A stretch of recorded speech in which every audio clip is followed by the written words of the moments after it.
পশ্চিম মেদিনীপুর জেলার এক ঐতিহাসিক গ্রাম মোগলমারি, আর এখানেই খোঁজ মিলেছিল ষষ্ঠ থেকে দ্বাদশ শতাব্দীর প্রাচীন বৌদ্ধ বিহারের। এই মুহূর্তে মোগলমারি পশ্চিমবঙ্গের অন্যতম বৃহত্তম বৌদ্ধ মঠ হিসেবে নথিভুক্ত। এখানেই পাওয়া গিয়েছিল সখী সেনের ঢিবি বা শশী সেনের ঢিবি। অনেকের কথায় রাজা বিক্রমাদিত্যের কন্যা সখী সেনের অধ্যয়নের জায়গা ছিল এটি। সেখান থেকে নাম হয়েছে সখী সেনের ঢিবি। আজকে আমরা ইতিহাস খুঁজতে খুঁজতে বেরিয়ে পড়ব পশ্চিম মেদিনীপুর জেলার মোগলমারির উদ্দেশ্যে। চলুন তবে কথায় কথায় ঘুরে আসা যাক প্রাচীন সেই অধ্যায় থেকে। বৌদ্ধ ধর্মের বজ্রযান পর্বের সূচনা হয়ে গেছে তখন। সে সময় বৌদ্ধ ধর্মেও শুরু হয়েছে বিভিন্ন দেবদেবীর পূজার্চনা। তার আরও কয়েক শতাব্দী পর বাংলার মাটির গর্ভ থেকে মিলল বুদ্ধদেবের মস্তকবিহীন মূর্তি, সোনার মুকুট, ব্রোঞ্জের মূর্তি, নকশাযুক্ত ইট এবং বৌদ্ধ ভিক্ষুক বা সন্ন্যাসীদের বাসস্থানের কুঠুরি। এছাড়াও পাওয়া যায় ত্রিরথ কাঠামোযুক্ত নকশা, যা দেখে গবেষকদের প্রাথমিক অনুমান এখানে মন্দির বা গর্ভগৃহ ছিল। পশ্চিম মেদিনীপুরের বাংলা ওড়িশার সীমান্তবর্তী দাঁতনে ছড়িয়ে ছিটিয়ে রয়েছে ইতিহাস। দাঁতনের পরতে পরতে ইতিহাসের কাহিনী। যারা ইতিহাস ভালোবাসেন ঘুরে আসুন দাঁতনের মোগলমারি বৌদ্ধ বিহার থেকে। খড়গপুর থেকে মাত্র 50 কিলোমিটার দূরে ঐতিহাসিক মোগলমারি। বঙ্গের পশ্চিম মেদিনীপুর জেলার মোগলমারি নামক জায়গায় পুরাতাত্ত্বিক খনন ক্ষেত্রে খোঁজ মেলে শতাব্দী প্রাচীন বৌদ্ধ মঠের। এরপর রাজ্য পুরাতত্ত্ব অধিকরণ বিভাগের তত্ত্বাবধানে 2013 সালের নভেম্বর মাসে আরও একটি খনন কার্য চালানো হয়। এই খনন কার্যের ফলে উদ্ধার হয় বেশ কিছু ঐতিহাসিক সামগ্রী।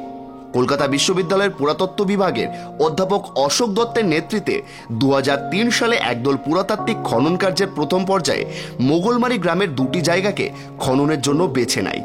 স্থানটিতে খনন কার্য শুরু হওয়ার পর ষষ্ঠ থেকে দ্বাদশ শতাব্দীর একটি বৌদ্ধ বিহারের উপস্থিতি আবিষ্কৃত হয়।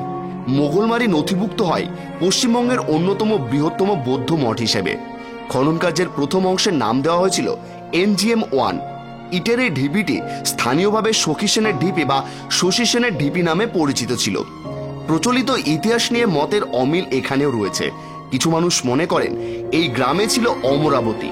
সেই অঞ্চলে রাজা বিক্রমাদিত্যের কন্যা সখী সেনের অধ্যয়নের জায়গা ছিল এটি।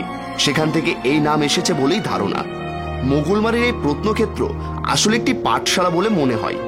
অন্যদিকে চীনা পরিব্রাজক হিউয়েন সাং তার গ্রন্থ সিউকিতে বঙ্গদেশের 4 রাজ্যের বিশেষ করে বর্ণনা দিয়েছিলেন: পুণ্ডবর্ধন, সমতডি, কর্ণসুবর্ণ এবং তাম্রলিপ্ত।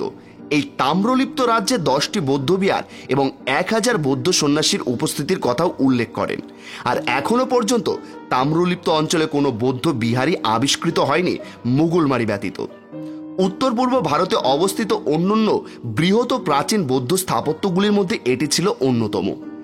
NGM-2 নামাঙ্কিত দ্বিতীয় জায়গাটি স্থানীয় বসত এলাকার মাঝে 5টি গোলাকার ইটের স্তূপের মাঝে অবস্থিত। এটি প্রথম জায়গাটি দেখতে ত্রিরথ আকারের। এই জায়গাটি পশ্চিমাংশে উত্তর দক্ষিণে পাঁচিল ঘেরা একটি জায়গা উদ্ধার হয়েছে। এটিকে সন্ন্যাসীদের প্রাচীর বেষ্টিত একটি ছোট বাসস্থান মনে করা হয়। খনন কার্যের ফলে অন্যান্য প্রাচীন জিনিসের সঙ্গে উদ্ধার হয়েছে বর্গাকার ও আয়তকার নির্মাণের ধ্বংসাবশেষ। এগুলিকে ছোট ছোট ঘর বলে ধারণা করা হয়। দ্বিতীয় জায়গাটিতে যে 3টি গোলাকার ইটের নির্মাণ পাওয়া গিয়েছে, এগুলিকে মনে করা হয় স্তূপের ভিত্তি। খুব সম্ভবত ধ্বংসাবশেষটি 6ষ্ঠ-7ম শতাব্দীর। এরপর আরও খনন কার্য চলে এবং আরও কিছু সামগ্রী উদ্ধার হয়। পরবর্তী খনন কার্যের সময় এখান থেকে উদ্ধার হয় ফুল, পশু ও মানুষের ছবি আঁকা একটি দীর্ঘ দেওয়াল। এখানে নির্মাণের 7টি স্তর লক্ষ্য করা যায়। এই খনন কার্যের ফলে প্রাপ্ত একটি গুরুত্বপূর্ণ সামগ্রী হল স্লেট পাথরে নির্মিত একটি বুদ্ধ মূর্তি। আরও খননের ফলে দেওয়ালগুলিতে মেলে বুদ্ধকেন্দ্রিক নানা রকম ছবি, সেই সঙ্গে বোধিসত্ত্বদের ছবি এবং বৌদ্ধ শিলালেখ। এই খনন কার্যের ফলে জায়গাটির পূর্ব দক্ষিণ অংশে প্রদক্ষিণ পথ আবিষ্কার হয়েছিল। আর পাওয়া যায় একটি কেন্দ্রীয় মন্দিরের ধ্বংসাবশেষ। এই মন্দিরে অনেকগুলো বর্গাকার উঠোন বিশিষ্ট খোপ ছিল। ধারণা করা হয় বৌদ্ধ ধর্মে দেবদেবীর পুজো শুরু হয়েছিল সেই সময় থেকেই। মোগলমারিতে খনন কার্য চালিয়ে যে দেওয়ালগুলি পাওয়া গিয়েছে, সেখানে জাম্বালা ও সরস্বতী দেবীর ছবি দেখেই তা অনুমান করা যায়। এখানে প্রাপ্ত মূর্তি ও অন্যান্য সামগ্রীগুলিতে গুপ্ত মধ্য গঙ্গ অঞ্চলের ভাস্কর্যের প্রভাব দেখা যায়। বর্তমানে ট্যুরিস্ট আনতে মোগলমারিতে বৌদ্ধবিহারের সংরক্ষণ ও সাজিয়ে তোলার কাজ চলছে। প্রশাসনিক ও স্থানীয় সূত্রে জানা গিয়েছে, মোগলমারি বৌদ্ধবিহার সংরক্ষণের পাশাপাশি সংগ্রহশালা তৈরির কথা বলেছিল রাজ্য সরকার। সেই মতো 2015 সালে কাজও হয়। 2016 সালে সংগ্রহশালার জমি পাঁচিল দিয়ে ঘেরার কাজ হয়। পরে কিছু সমস্যার দরুন পিছু হটে সরকার।